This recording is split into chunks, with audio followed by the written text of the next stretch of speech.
children's choirs and specifically about hymns with children's choirs. I'm interested in your background. I like to get a little perspective before we talk and get a given point. And if I start seeing the same faces every session, I won't do this every session, I promise. But I'm just kind of interested. How many of you have children's choirs right now? You are working with children currently, all right? How many of you are maybe looking towards working with a children's choir either because you're a student or because you don't have one in the church that you're in, but you would like to, something like that? All right, how many of you just didn't have another choice and so you came into the children's choir session? Because there are a couple of hands I didn't see. So I'm always interested in what people's perspectives are and, and how they end up in a children's session, because usually that's a very specific choice, because we are called to work with children so many times. And sometimes there are people who feel like they've been thrust into working with children. So it's always interesting to me to kind of see where you are and maybe how I can meet you in the situation that you're in. We're going to talk this afternoon about hymns for children, but I need to make a disclaimer before we do that. I feel very strongly about children singing hymns, and we'll talk about why in a few minutes. Very strongly. But I do not feel like that has to be to the exclusion of other things. I feel like there are places within a children's musical world and within their worship world for a variety of styles of music. And if you're with me over the course of the next few days, you're going to hear me reference different kinds of music for children, world music and more contemporary music and anthems and hymns and as much variety of quality as we can give children. That is what I am after. So just know that it doesn't have to be exclusive. However, the power and the potential in the hymnology that we have is so crucial for children to have and to have that experience. And I was actually thinking as we were in worship about an hour and a half or 2 hours ago, and I was looking around the room and I was listening as we were singing. And I watched some people literally just throw their heads back and sing, "Great is thy faithfulness." That tells me, number one, that it was worshipful to them, and that sound was just sort of sweeping over them as a worshiper. But it also indicates a level of familiarity. The ability to just lose yourself in singing requires that you know that song, and that you be a part of singing that song, and you're able to do that without having to follow something closely. And our children need that kind of opportunity in worship. And then we got to the line, and all hail the power of Jesus' name, and it said, "Oh, that with yonder sacred throng we at his feet may fall, and join the everlasting song, and crown him Lord of all." And I got a little teary, which happens to me every once in a while, because I thought, I want my children to be able to do that. I want them to be able to join with that sacred throng, with all of us singing, and know those songs of faith. We don't know what style it's going to be. It's going to be absolutely unimportant. But I want my children included in the songs of the church. So that's why this is so very important to me. For those of you who grew up in the church, tell me some early memories that you have of singing. Anybody want to volunteer some? Just an early memory that you have of singing, or of listening, or of hearing maybe your congregation singing. I didn't say hymns specifically, but we'll see what happens. Any thoughts? My mom had a tape. She had a set of tapes where we listened to hymns in the car and at home, and of course we're singing in church. Sure. But the tapes are what I really vividly.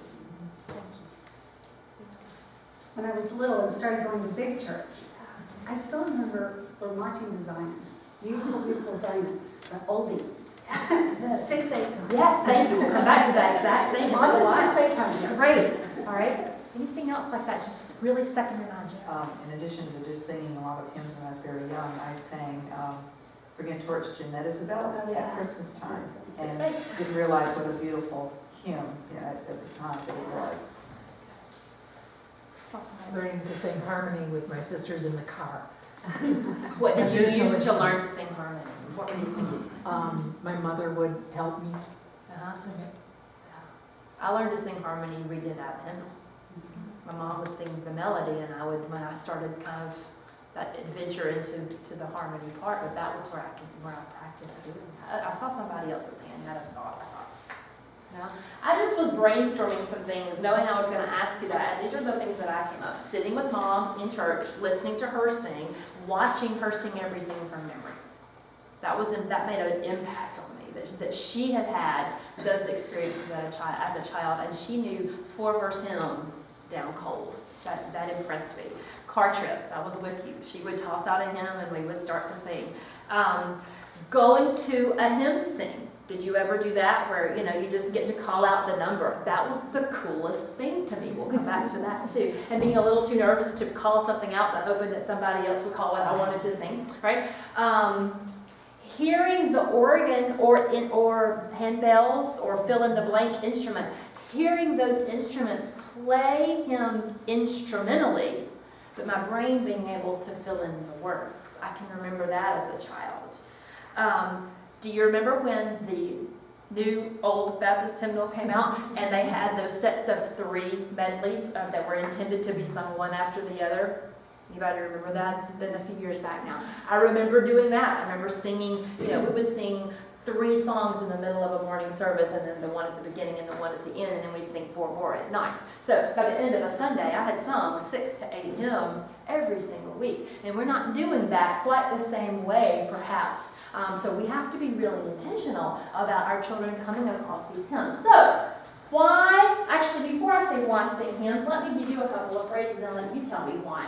All right, what emotion, we've had some, let's see, here we go. What emotion or life circumstance might we attach to this phrase? Whatever my lot, thou hast taught me to say, it is well with my soul. In what life circumstance might that phrase speak to one of us? The difficulty. We actually sang this the Sunday morning after my sister was in a car wreck where her fiance and parents were killed. Wow. And that just happened to be the hymn that Sunday morning.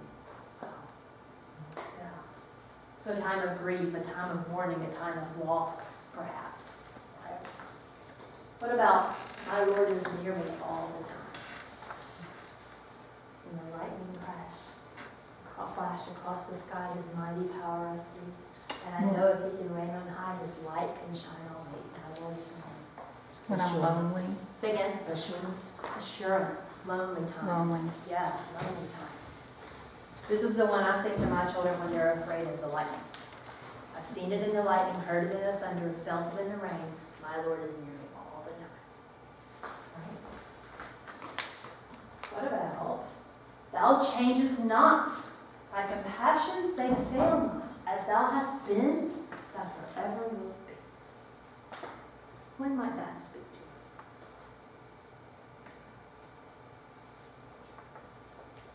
us? Times change. Yeah, absolutely. What about when a child is moving? When Does you're God go with you? uncertain of the future. Uncertain of the future. Yeah.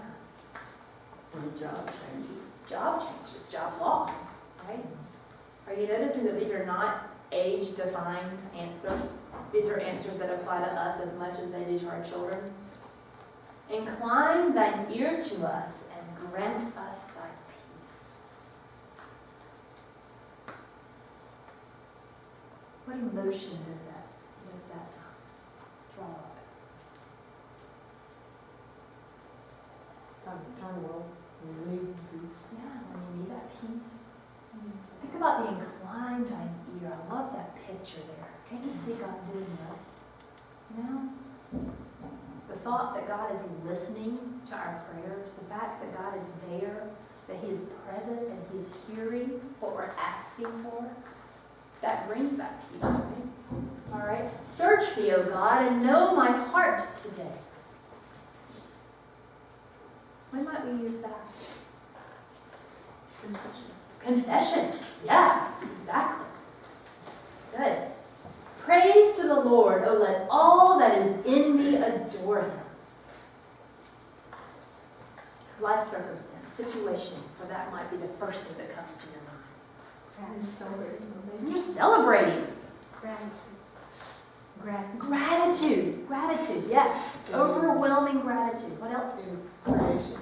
Creation. Mountains or Yeah. oceans. Sometimes you just walk out of your door and go, wow, good work, God, right? All that is in me adore Him. And then finally, day by day his sweet voice sounded, saying, Christian, follow me. When do we need to hear that? You might be, in a moment or a time of indecision and not knowing which way to go, and wanting, to do God's will. So each one of those speaks to us as adults. They can also speak to children, because children have times of loneliness and sadness and uncertainty and times when they are moving away from everything that they know. Children feel gratitude and appreciation for creation and overwhelming love towards God. Children feel, what else? They have sorrows, right? They lose people that are important to them. All these things that we just mentioned, they're important to children as well. Why sing hymns? For those reasons that we just said. So listen to this quote. I believe it's on your handout. We sell our children short by assuming that they will not like something simply because it is old or requires effort. Keep faith formation in mind as you determine the place of hymns in your choral program. That has been proven to me over and over, that we're selling them short if we think they don't like something just because it's outside of the scope of their norm. So just keep that in mind. Hymns connect us cross-generationally. They have historically been the music of the church. And so an 8-year-old can learn Great is Thy Faithfulness and sing it beside an 80-year-old. Right? So there's the connection that happens that doesn't happen with anthems.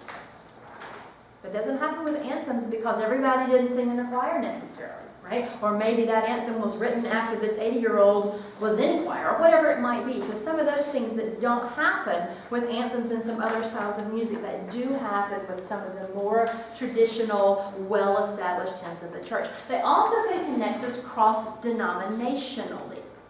I've been in services with other denominations, and I won't necessarily know everything that's sung, but there's usually one hymn that I go, oh, I know this.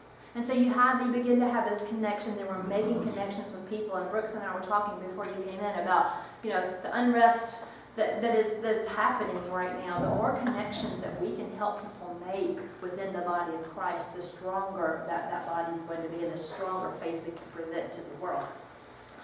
Hymns provide children with language for praise. You've already said all of these things. Praise, prayer, confession. That's a big one with me. Children need those words of confession. We give them a lot of words for praise. We don't always give them a lot of words for confession. Assurance. Assurance of pardon, assurance of salvation, assurance of safety, assurance of God's faithfulness. Intercession. Words of intercession. Lament. Faith, hope, grief, and even commissioning. When missionaries are sent out, when short-term missionaries are sent out, when full-time missionaries are sent out, and we commission them, there are words of commission in hymns, right? That we can begin to have that conversation. So within that hymn, the body of hymns, we have texts that are time-tested theologically, they are time-tested poetically, and they've been time-tested musically. Things that hung around for a reason, usually on one of those few fronts there. So we've got quality things to work with that have some really positive and profound impact on our children in their faith development. Okay, so that's a little bit of why, possibly. When to sing hymns.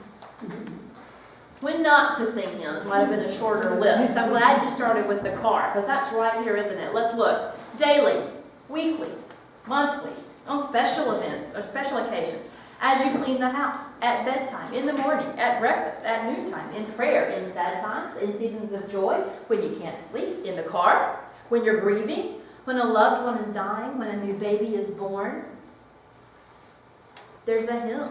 There's a hymn for that full range of emotions, as you just pointed out and as you just shared. And you're going, yeah, but I'm talking about my children at church, and I'm not with them at breakfast, and I'm not with them at bedtime, and I'm not with them at all of these situations. Oh, but you are, if you've taught them to sing. How many times have I heard, oh, Miss Heather, the benediction that we use at the end of rehearsal, we sing that at bedtime.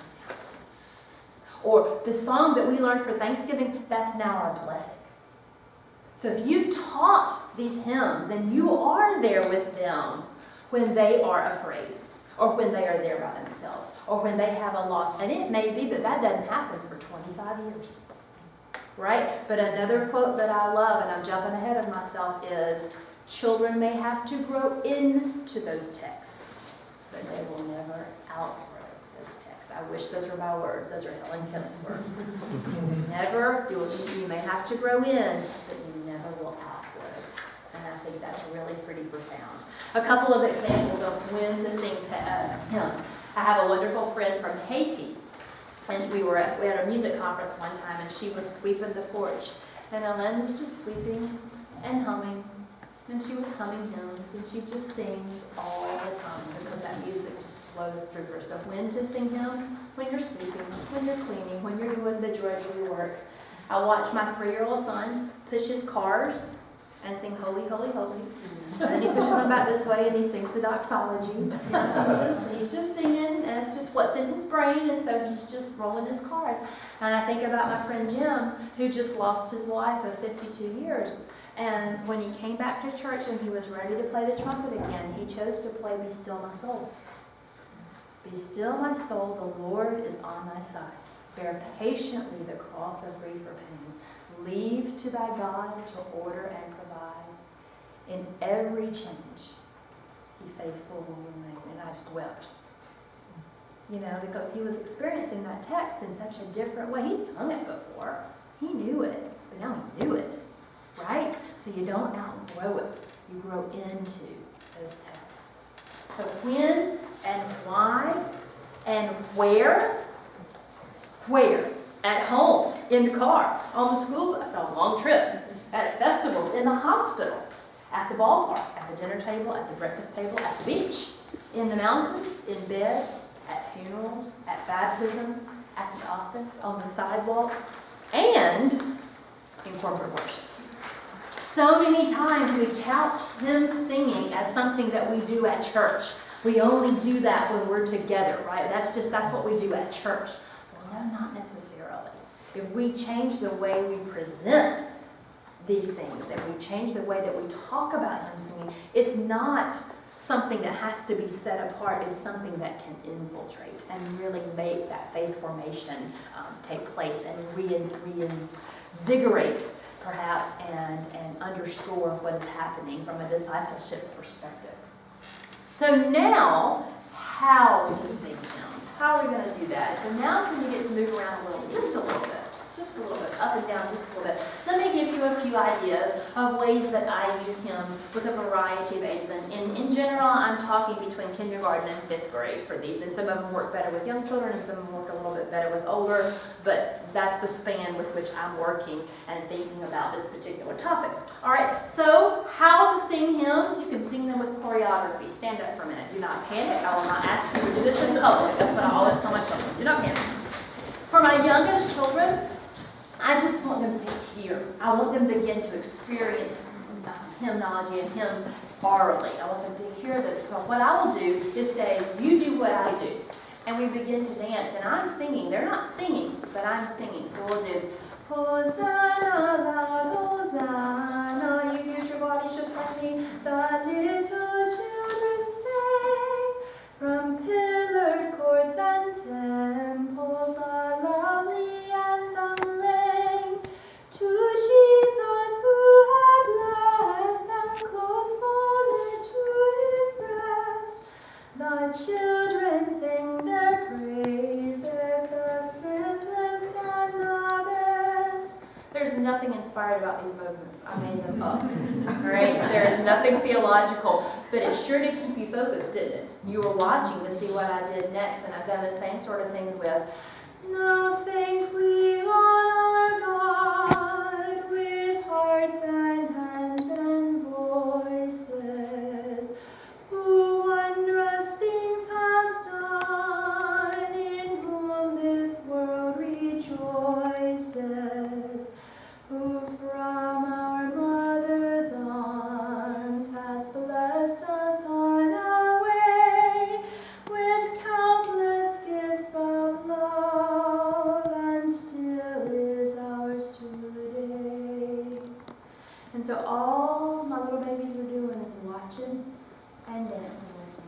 but we do that over and over. And so I've sung that hymn to them 3, 4, 5, 6, 7, 8, 10 times. It's going in. They're hearing that. So when they hear you now, see, when they hear the congregation sing it, they can start going, you know, or if they hear it in the organ, or if they hear it in the choir, and they're connecting with it within corporate worship, but then they're also taking that home with them. What's next on our list? With paper plate skates. Paper plate skates are so much fun. Literally, you buy the really thin paper plates, the kind with the roughly edge, right? One under each foot, and you skate.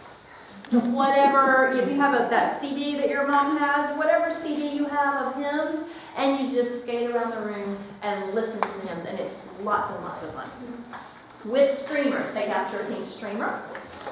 I like to do this particular thing with one, usually I do it with Alleluia, it just feels right. So I will pick a hymn that has an Alleluia and say, wave your streamer when you hear the word Alleluia. All right, so here we go. Alleluia, you got it. Come, Christians, join to sing, Alleluia, amen. Loud praise to Christ our King, Alleluia, amen. Let all with heart and voice before His throne rejoice. Praise His gracious choice, Alleluia, amen. You know, if you want to take that from there to the next level, you make it a listening exercise for form. And we'll talk about this in another session. I love to use Come Christians as an example of form, because then we would count how many times did you wave your streamer. Oh, it's 3 times. How many different, I thought I would lead them to tell me there were 4 phrases, and then lead them to tell me that the 3rd phrase did not have an Alleluia. And then you're starting to outline musical form, so you're moving it even into something else. Another one that works well with this is all creatures of our God and King, lift up your voice and with us sing, Alleluia, Alleluia. And you get it. But that is a lot of fun. And it focuses the listening, but gives them something very specific to do and something active, an active way to respond to that. Well, guess what? When 2 weeks later, when you sing All Creatures of Our God and King, chances are pretty good the kindergartners and 1st graders will begin to sing just the Alleluia. They won't sing all the words, but they'll recognize it and jump in on the Alleluia. All right? With crayons. Sing hymns with crayons. I like to do this with picture hymns, with hymns that really have vivid pictures, things like Away in a Manger, where you could draw the stable and you could draw the people that you knew, you could draw yourself bringing your offering to Jesus, that kind of thing. Hymns that have pictures in them.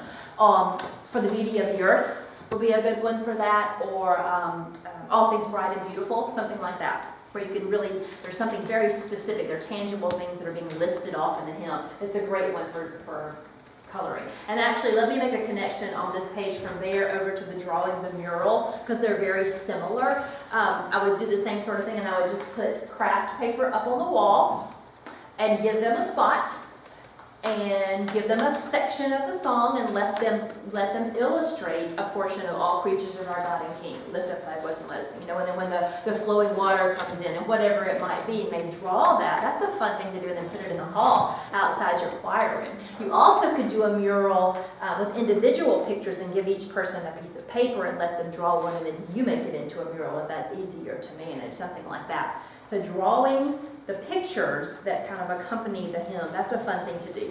Jingle bells, rhythm sticks, and egg shakers are wonderful to use for a variety of reasons, but I like to use them particularly for steady beat activities. Really, really like egg shakers for steady beat. But we'll do steady beat, and all we're doing literally is just keeping a steady beat, but I'm singing, joyful, joyful, we adore thee, God of glory, Lord of love, whatever it is, and we just move where we put the beat, with our instrument, not with the sticks, but with the egg shakers. But jingle bells, all that kind of thing, add an accompaniment with instruments that children like to play, working with steady beat, or, maybe it's something where they add something that's different from the beat. But add that to a hymn so that you're singing the hymn and it's just, they're hearing it. It's exposure for these youngest children. All right?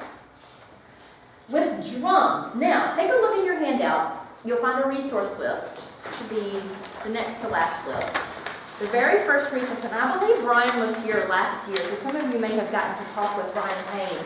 Brian Payne and Mark Burrows have a wonderful drumming resource called All Hands In. And in that resource, for each lesson where they give you a drumming rhythm and they give you a Bible story and they tie it to an anthem, they also tie it to a hymn. And so with each little section, there are probably 10 units in that book, there is a hymn that they recommend that meshes well with whatever the pattern is that you're practicing at that time. So that is a lot of fun. The one that I did this past spring, let's see, was about God's promise to Abraham. And so we did the pattern of God will always keep a promise. And so we're patting our rhythm, and they recommended, we tell the story of Abraham, and they recommended, what would you recommend for promises? Standing on the promises, exactly. And so then you play that rhythm with standing on the promises, and it worked really, really well. So I taught them the refrain first and got them singing the refrain, and then they played, I sang the verse, and they came in on the refrain. That was a lot of fun. All right, so with drums, how to sing hymns with drums. How to sing hymns with the adult choir. That's another big soapbox that we'll come back to later and later, is cross-generational things. But if you can mesh your children's choir with the adults, that is positive in a lot of ways. So that might be something that you do. Mesh them with your praise team. Our praise team just sang "Come Thou Fount of Every Blessing" on Sunday, and so that's going to be one that we might mesh with this next year. Check your range, make sure it's high enough for children, but that's a fun way to do that, for them to hear that the music and the text stays the same. It's just the instrumentation and maybe a little bit of the rhythm that has changed around that core text. Sing with the piano, sing with the organ, sing with handbells, sing with orc instruments. I'll give you an example of that later. Sing a cappella. Let them hear their voices by themselves without any instrumentation. Again, with your resources list, let's see, it's Pamela Vander Walker, but it's called Boom, Tap, and Play. You see that? She's got some patterns that you can add with handbells and with boom whackers, and you can add those to hymns. So that's a good place to start right there. She's got some hymn things that you can do with those instruments. Sing hymns antiphonally. Let's try that. Stand up for a minute and just separate a little bit. So you learn what antiphonal means, which is always fun. All right. Is Come Christians familiar enough that we could use that for example? If it's not, you just smile. That's all right. All right. Let's let this group we'll do a call response. So you'll sing Come Christians and you'll do the Alleluia, Amen. All right, let's try it. Come Christians, join to sing Alleluia, Amen. Love, praise to Christ our King. Alleluia, Amen. Together. Let all with heart and voice before His throne rejoice. Praise is His gracious choice. Alleluia. Something about the way music might be organized by singing hymns. How to do something antiphonally. How fun is that, to organize on each side of the sanctuary and sing something like that over the congregation? That's very impressive to the congregation. It also is a lot of fun for children. Sing in sign language. I have a mother who teaches in sign language every day of her life, and so I have her come in and teach us to sing Spirit of the Living God in sign language. So let's do that. So you sit tall. And she said, does anybody speak sign language? Anybody fluent? A little bit? Okay. All right. So you can't call me out, but I promise I'm telling you what she said. So Spirit is this way, but that is not the Holy Spirit. So she adds, I think it was this way, holy, like that. So Spirit of the living God. And she said falling was not quite right from a sign perspective. This is why you need an expert. So she made up a sign that would express the meaning of the song, which is fall fresh, and it covers your whole body on me. And of course you do that 3 times, and then hold ice cubes in your hand, melt me,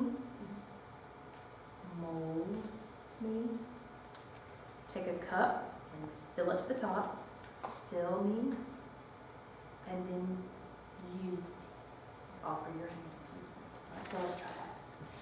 Spirit of the living God, fall fresh on me. Spirit of the living God, fall fresh on me. Melt me, mold me, fill me, use me. Spirit of the living God, fall fresh on me.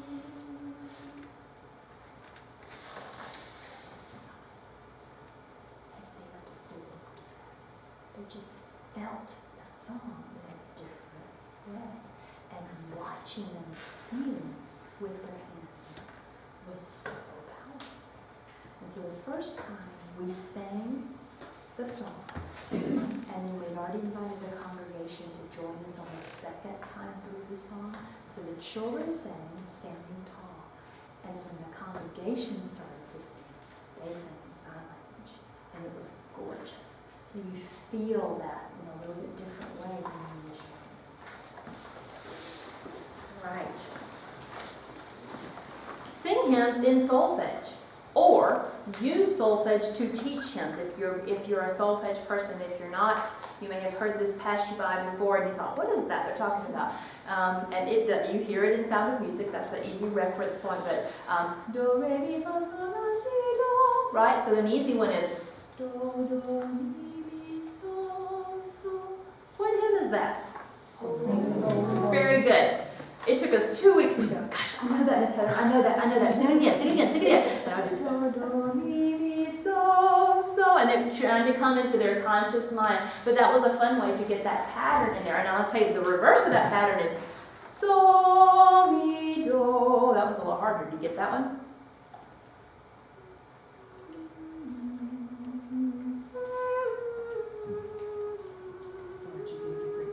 What is it?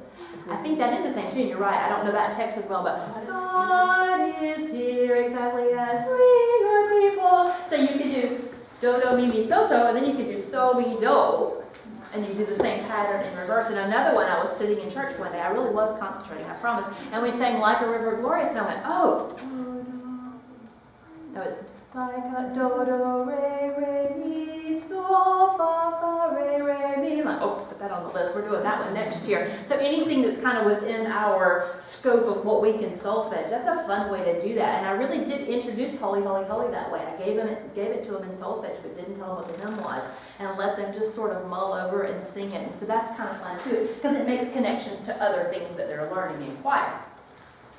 From a rebus. A rebus is a picture representation of text. And I did that with My Lord is Near Me All the Time. Raise your hand if you know that hymn. Do you remember that one? Okay, that one's been around a while, but we don't sing it very much. And it's too bad because it's really, really wonderful imagery.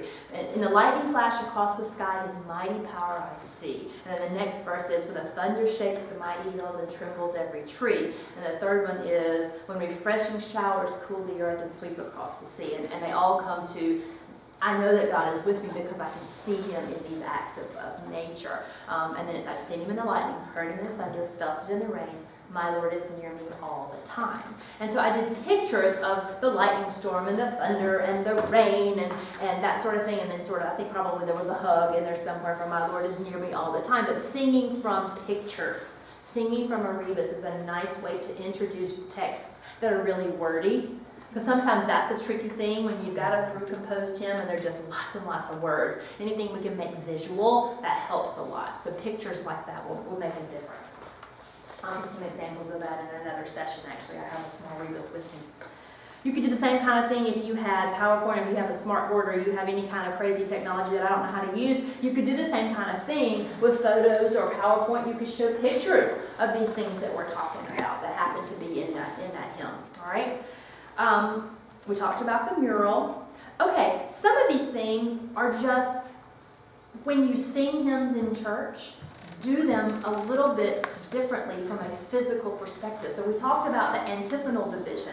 You know, maybe you put all the children in the balcony one week and let them sing from the balcony. Or maybe they sing from the front if they always sing in the balcony. Maybe you bring them all the way down to the front. Or maybe they sing from a side. Or maybe they sing from the back of the church, from the narthex, or something like that. Physically locate them in different places because you know that your experience is different in a space if you're standing in a place that you don't normally stand. So if we've got hymns kind of tied to a particular space, change it up a little bit just by moving to a different location within that worship space.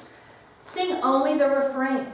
I'm thinking about particularly younger children or children who don't know as many hymns and you're kind of feeding them at a time. Let them just concentrate on Alleluia, Amen, or coming in on the Alleluia, or O come all ye faithful. Just concentrate on O come let us adore. And I love hymns with refrains because they can sing a 4-verse hymn, but they're only responsible for about 2 lines, right? But they're a part of what's happening. So you think about a Christmas processional, somebody else sings all of those words that change, and your babies just sing, "Oh, come, let us adore Him," and they are a part of what's going on. But musically speaking, and from a brain perspective, they have to remain engaged because they have to know when to sing that part, right? So they're still very much incorporated in what's happening, but also their brains are really working and are growing, even when they only have that limited amount to be responsible for. Add a descant. We will talk about that in our next session. Be careful with descants. Descants sometimes are really hard, and we don't realize they're hard until we get in and go, oh, this is kind of hard. So just be careful when choosing descants. That seems like a logical thing for children to do, and it can be a really beautiful and wonderful way for them to add to corporate worship, but just make sure that they vocally are logical and musically speaking are logical. And we will talk about that at the next session if you're here for that. Select anthems that include hymns. Look at your resource list. It's actually the next page after the books that I was reading from. And I've given you some suggestions of anthems that are either arrangements of hymns or they incorporate a hymn into a newly composed text and tune. All right? Buona Asifiwe is Praise to the Lord the Almighty. Let's see, there's another one that you wouldn't necessarily recognize. Jesu Kristo ni Rafiki brings in What a Friend We Have in Jesus. So those are just a few suggestions. There are lots. You can make a list much longer than this from your own experience, but that is something. We You don't have that page? Oh no, that's a terribly useful page. Okay.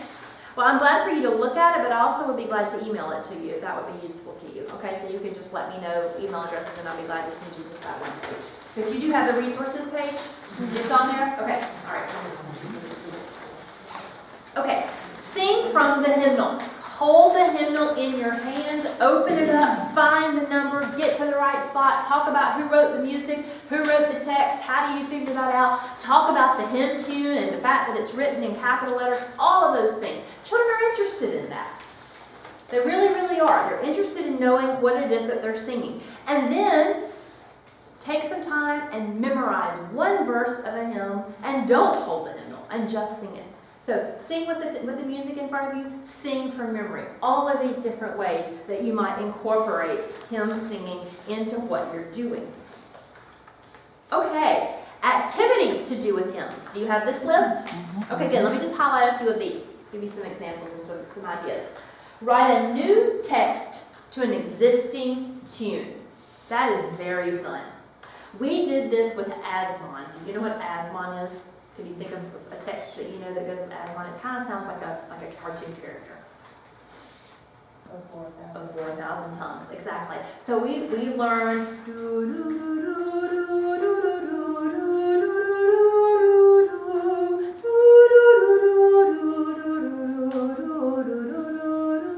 It's 2 lines long, right? So that we could write something to that. I gave them a text. I want to say I chose the Great Commission at that point for some reason that was probably tied to something we were doing. I gave them a text, we read it from the Bible, we made sure we knew that melody really, really, really well. And then as a group in rehearsal, I led them kind of to write a little poem that would fit with that. And we worked with it and we moved words around and we did all that. And then I said, if this was fun to you, then you go home and write another verse. And they did. And they brought me some verses. And so then we had a little competition. I think that's on here too. Sponsor a hymn writing competition. And the verse that won, we sang it in church. And it was really very special to be able to write, this verse by 5th grade Maggie or whoever it was, this was written for us. So you can do that. You could just add a verse to an existing hymn. Hymn studies. If you'll go back to your resources list, you've got some books on here that will give you the stories of the hymns, particularly the Robert Morgan Then Sings My Soul. That's about a 3-volume set of hymn stories that gives you background on hymns and composers and things like that. And then the Pamela Vander Walker Hymn Investigations. That's a little bit more like a worksheet sort of thing where you talk about specific things in the text. It's not all history, but it might be something about the form, or it might be something about the text or the scripture reference or whatever it might be. You'll also find this kind of thing, hymn studies and that kind of thing in the Chorister that's published by Choristers Guild, and those come out on a monthly basis. Hymnal treasure hunts. That's what I call it when we're learning to use the various indices. And so I will write on the board, when I'm listing all the songs, I know you won't be able to see this over on the side, I list all the songs that we're going to sing on a particular day, and then I would write of 4,000 tongues. Oh, Miss Heather, where is that? Well, I don't know. We're going to have to find it. So, we would start out with a hymn number 92. They would just look up hymn number 92. But then the next time, because that would be identifying a hymn by number, right? But now we're going to have to identify a hymn by title. If nobody has a good idea of how we're going to do that without having to go page by page, then it's time for us to open up to the index in the back and learn about the alphabetical index. And then, finding where the O's are, and then going from there to the page number. They love that. They absolutely love to do that. And if you have a really great hymnal that has things arranged, you have the index that has the composer and the author names as well. Don't do it with Fanny Crosby because that's mean. But choose somebody who only wrote 1 or 2 hymns, and let them find the hymn by name, by the person's name, or do it by the hymn tune name. Whatever index you have available in your hymnal, teach them how to use it. It is so much fun. They really enjoy that. Learning sign language, we talked about that. Allow the children to introduce a new hymn to the congregation. I know that requires some coordination with other people who may or not be as enthusiastic about this process as you are. But have that conversation because it really is beneficial to the congregation and to the children. We had an experience about 2 years ago. My children were singing, as it turned out, for the dedication of my second child. And on that same day, we were having communion. And we learned a song that they sang for the dedication, but then we also learned a hymn to teach the congregation that was specifically a new communion hymn. And that has become our communion hymn that we sing almost every time we have communion now. The children got to introduce that the very first time. It was very special to be involved in both of those sacraments in the same week. Let's see. Sponsor a cross-generational hymn sing. This is something that I want to do this year. I want to get our oldest Sunday school class of, stately older gentlemen, some women in there, and mix it with my junior choir. And have a hymn sing together, and let Dr. Andy say, I want to sing whatever it is, and this is why I like that hymn. And then have 5-year-old Jacob say, I want to sing, and this is why I like that hymn. Because I think that the power of that conversation might be really interesting for unity within the body. I think that building some of those relationships based on shared interest and hearing what other people have to say about different hymns could be really fun. I don't know about you, but I have found that my children love hymn sings. They love it when we just put the hymnals out and we choose hymns.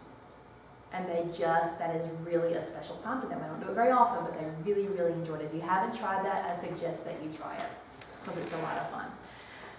Host a family hymn sing. It's pretty self-explanatory, but let the whole family come. Maybe do some of the same kind of thing, and in discussing why you like something. Allow the children to lead a hymn festival. Let them lead a worship service that's based around hymn singing.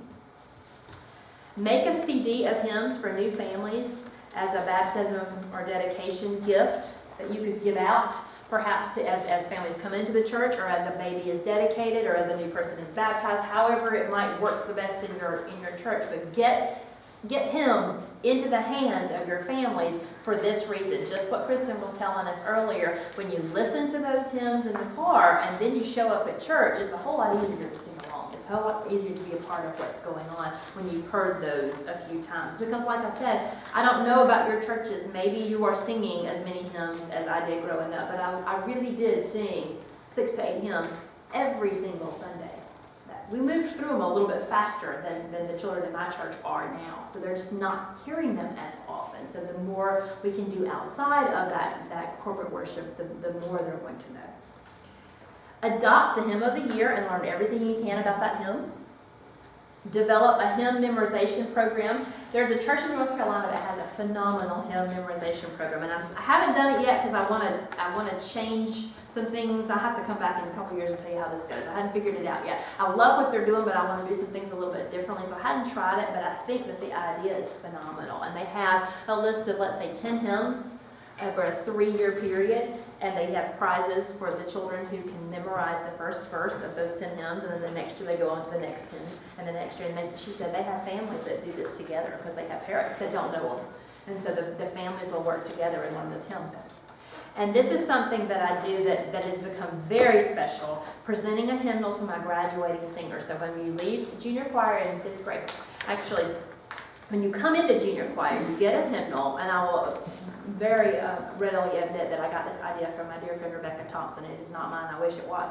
And so I give them a hymnal with a sticky note name tag at the top that has the child's name on the outside of the hymnal. And when we learn a hymn in choir, we put a yellow dot on the page of the title.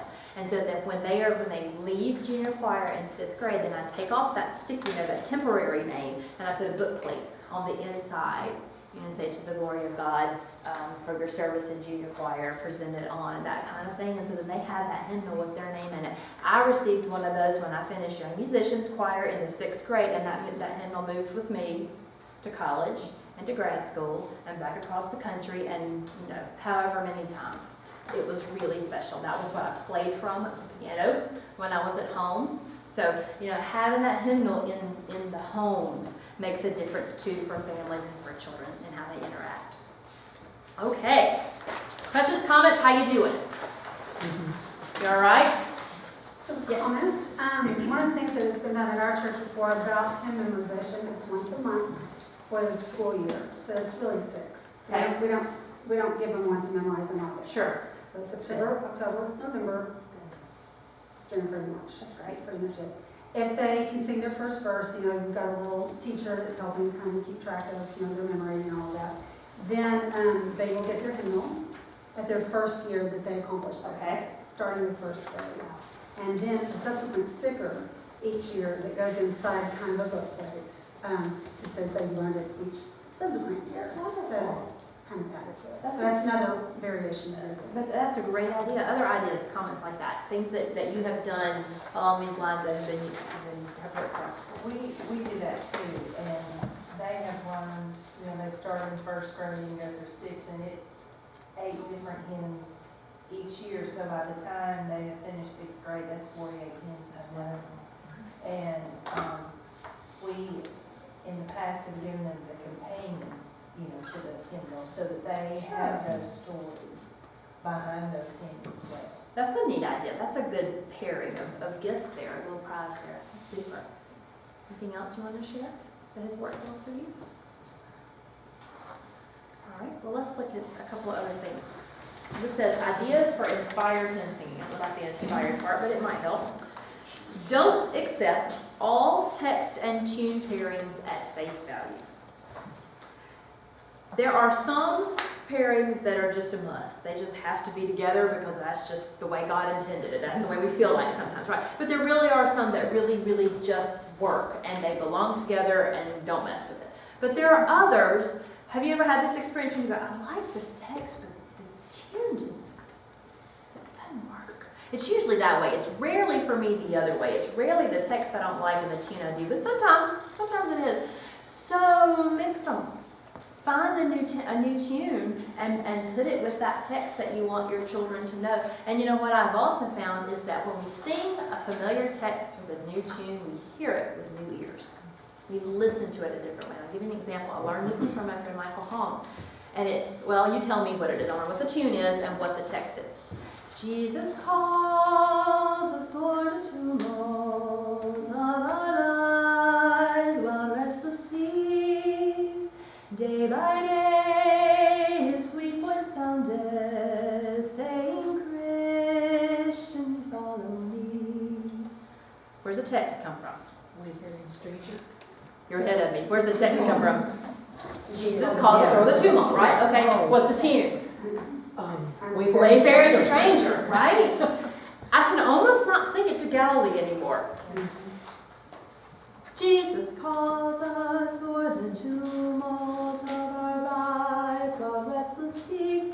Nothing wrong, but that other one speaks to me in a different way, and it leads me to different words. It really leads me to the challenge in those words. So play with that just a little bit, you know. Amazing grace, how sweet the sound that saved a wretch like me. I once was lost, but now I'm found, was blind, but now I see, I see. We hear familiar text a different way when we put it with a new tune. And the flip side of that is you can teach a new hymn text really quickly if you pair it with an old tune. So you find the text that you like, find a tune that your congregation or your children know, and put those two together. Okay, be conscious of tempo. Don't allow hymns to be the slowest things that you do in your 30-minute rehearsal. Don't set us up for failure, right? If it's the most boring thing that we're doing, guess what? Hymn singing is boring, because it is. But if it's not the most boring thing, if it's lively and at the appropriate time, if it's played like David Chervin plays it, that is not boring, right? When it's musically interesting, we're drawn more to those texts and to those tunes. Sing a variety of hymns that reflect the range of tempo and character and season, familiar and unfamiliar. All right, teach your children to use the hymnal. We talked about that. Make it fun to search for him. Make them independent hymn singers. Here's my favorite story about that. I have a family, dear friends of ours. The father is the guitarist for the band, and their family is very entrenched in contemporary Christian music. But they also have an appreciation for choral singing and for hymn singing because they are worshipers. They are singing worshipers. That's who they are. And I had all their children in children's choir, and I can remember sitting behind the oldest one time we were at a music conference, a music festival, and we had a bulletin for the hymn festival, and it had the text in it, but it didn't have the tunes. And we came to a hymn that I didn't know and the children didn't know. And Maggie, on her own, reached into the pew rack, pulled out the hymnal, looked it up in the index, found the hymn in the hymnal, opened to the hymn, turned around and looked at me and said, I am so glad you taught me how to use a hymnal, and continued to sing and be a part of that service. And I had a similar experience with her younger brother just last week. We had a bulletin, and it had the text for Guide Me, O God, Great Jehovah, but it didn't have the tune. And he goes, I don't know this. He was kind of talking to himself, and he looked at me and goes, there's no music. I said, the hymnal. So we got that hymnal out, and he held the hymnal, and he sang the hymn. So, you know, another thing is, don't assume that children won't want to sing hymns because their culture is not familiar with hymns. Okay? That's what I've learned there, too. So teach them to use that hymnal. Hymn singing does not require organ accompaniment. Vary the instrumentation. Are there any organists in here? I was afraid of that. Don't tell them I said so. But let me tell you, I watched John Ferguson have an orchestra at a St. Olaf, the worship conference that they do. And I thought, well, if John Ferguson can do that, then we can too. And he had his students play orff instruments as the accompaniment for a hymn. And it was absolutely gorgeous. It was really such a nice timbral change. So keep in mind, it can be organ. I'm not backpedaling, I'm just saying, children don't sing with the organ enough as a choir, so they need that opportunity. As a congregation, maybe we need to hear it with the guitar, or with the Orff instruments, or with a piano, all right? So keep that in mind, that you can vary that sort of thing. The list at the end is by no means complete. It is just a starting point. I said, which hymns to sing? All of them? That would really be the answer, but here might be a starting point, and it's back to tell me your name. Karen. It's back to what Karen said about, we're marching to Zion, beautiful, beautiful Zion. We're marching over to Zion, the beautiful city of God. It swings, it's fun. It's a fun one to sing, and it lands in your brain because of that. And Bring a Torch, Jeanette Isabella is very similar. So what I did here was give you some categories of things you might think about that might hook children in faster. So yes, let's sing all of the hymns, but here are some things to think about that might give you some variety that make it really engaging right off the top. So have a refrain, hymns that have a refrain. We've already talked about how valuable that can be for young children.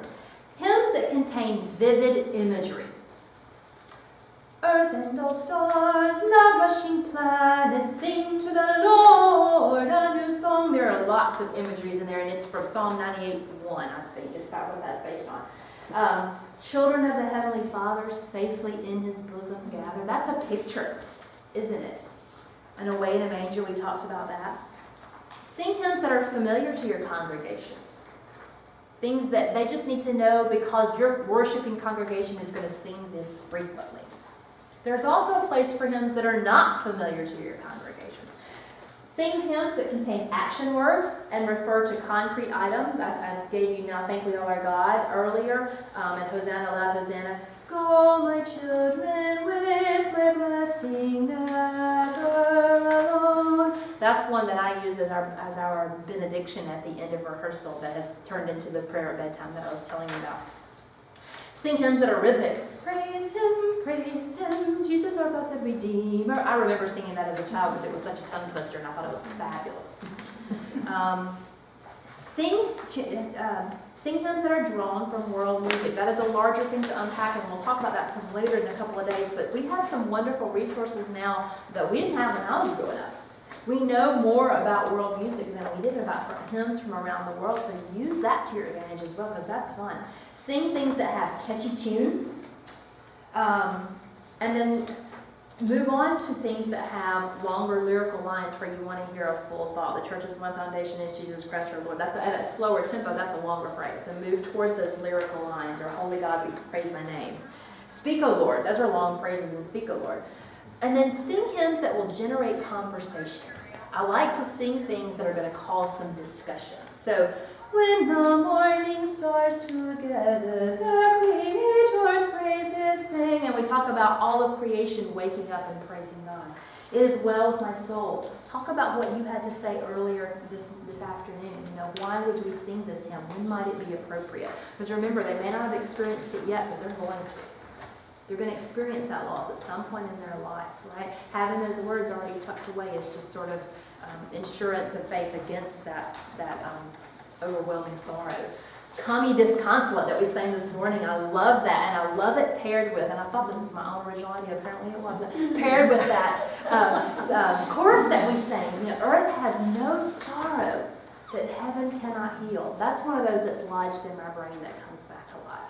So hopefully there's something here that can be beneficial to you as a Kickstarter, just something to get you thinking, or new ideas if you're already well down this path. I would be glad to talk to you about any of these kinds of things, but it is time for your Dr. Pepper Flip. So thank you very much.